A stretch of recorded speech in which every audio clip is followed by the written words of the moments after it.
For a spin. Feel free to follow along, select your favorite number, see if you come close, and get your copy of Maintenance and Reliability Best Practices. We are looking for page 226. So let's head over to page 226 and see what we shall see. Oh no. Oh no. Page 226 is talking about reliability. Oh no, it's MTTR. Oh, we're talking about calculating MTTR. And calculating reliability as 1 over mean time between failure. Okay, so this has two things. So it calculates availability as MTBF over MTBF plus MTTR, uptime, and then so uptime divided by total time. And then on the second half of that page, it talks about calculating reliability. And when we break down the calculation for reliability, we first have to get down to what's called failure rate. So failure rate is 1 over our mean time between failure. We typically express that in hours. And then reliability is not really reliability. It's the probability of success over a specific time period. So the calculation is looking at the probability of success over a very specific time period. And so it's the log raised to the negative failure rate times time. And so on your phone or your calculator, it's E raised to the negative failure rate times time, and failure rate being 1 over the mean time between failure. So let's talk a little bit about the practical tip, though, right? Just because we're laying out a calculation, me explaining the calculation is not really a tip. Why is this important? If we understand failure rate and we understand the plant layout, and in further pages here we talk about reliability block diagrams, we can start to calculate what the expected reliability of a line should be.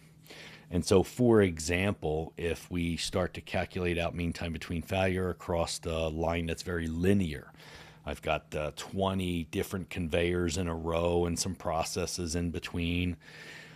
We can quickly see that when we develop this calculation,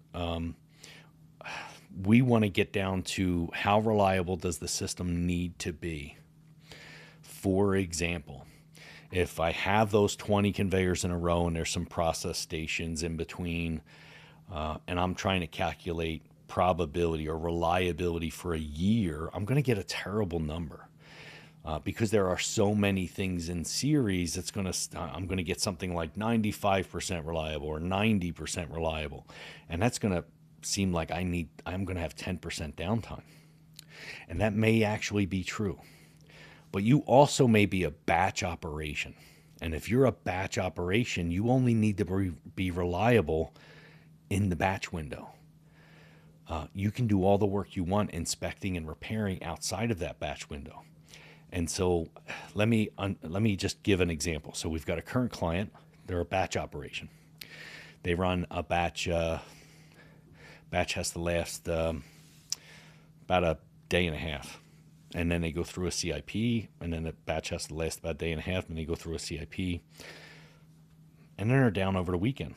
And once a week, they do a 4-hour CIP.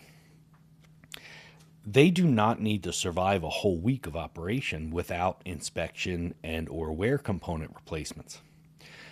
They only need to survive from the time we run the line after CIP until the next CIP. Their maintenance strategy should not be pretending like assets have to run all the time. This math allows them to see what's the probability of surviving 36 hours. And what do I have to change in my strategy to survive 36 hours? I don't have to survive 12 months. I have to survive until the next opportunity for maintenance to have a window to restore to base condition.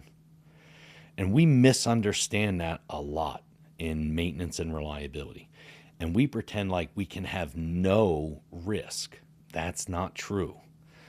If I have a batch operation and it's a 48-hour window or 36-hour window in between batches, then sorry, not in between, when the batch is running, and then I have a 4-hour CIP where I can do maintenance work and I can inspect things and realign things and get things tweaked back to base condition.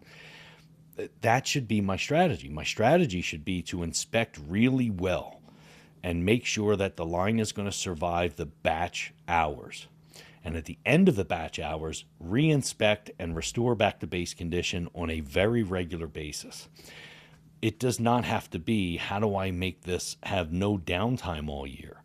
That's not what you're trying to do. Mean time between failure is often misused and misunderstood. Every time you do work does not mean there was a failure. The failure happens when the plant cannot operate, when you needed the asset to run. I can have components degrade to a point of needing to be restored back to base condition and yet get the work done during my CIP window or on a Saturday or on a weekend and have no impact to operations. And do I have a failure? No, I don't have a failure. I have a restore to base condition. And they're not exactly the same thing. So understand the math. Make sure you're reading throughout this area of the book and apply it to your operation in such a way that you develop a strategy that allows you to surround yourself with the work that can be done in the windows of opportunity that you have, so you have minimal impact to the plant. The math is there so that you can understand that. What is my probability of surviving the window that I need to survive? If you only run 2 shifts a day, you only have to survive 2 shifts. You can do work on third shift. If you only run 5 days a week, you don't have to be a year. Your success rate is, can I survive 5 days? And then I can do work on Saturday. So figure out what your survival necessity is. And if you happen to be in an industry where survival is 24 hours a day, 7 days a week, so be it. Your strategy has to account for that. But many of us are not, and we have to understand that math so we understand how to develop a strategy associated with the probability of success over time.